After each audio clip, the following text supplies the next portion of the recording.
Once upon a time in the charming village of Puddletown, a little pig named Peppa woke up feeling extra special.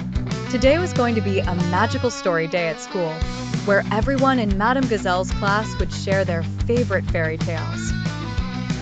Peppa was very excited, having prepared a story about a fairy and her garden. During breakfast, Peppa told her family about her plan. "I'm going to tell the story of Fiona the Flower Fairy," she declared, her eyes twinkling with excitement. "She lives in a beautiful garden and tends to the flowers with her magical wand." "That sounds lovely, Peppa," said Mummy Pig, smiling. "I'm sure everyone will love it."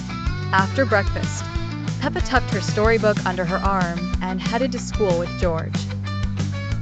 George, her little brother, was equally excited to hear all the stories.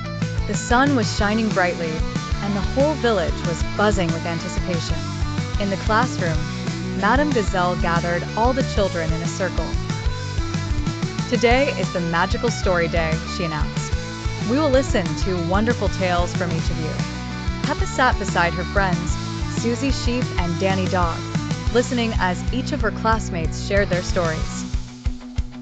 Pedro Pony spoke of a brave knight, Rebecca Rabbit enchanted them with a story of a talking tree, and Emily Elephant spun a tale about a friendly giant. When it was Peppa's turn, she stood up proudly and opened her storybook.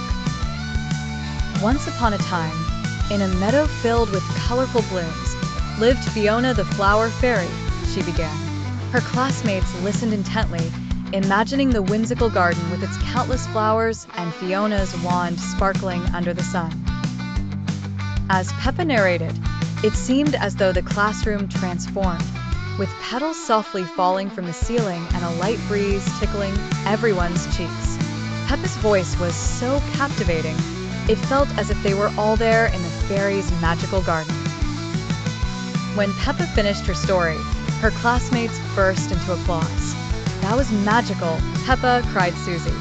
"Thank you," Peppa blushed. "I felt like I was really there." As the day came to an end, Madame Gazelle commended all the children. She gave everyone a golden star. "Today, we all had a touch of magic," she said with a gentle smile. Peppa went home thrilled, her heart full of joy.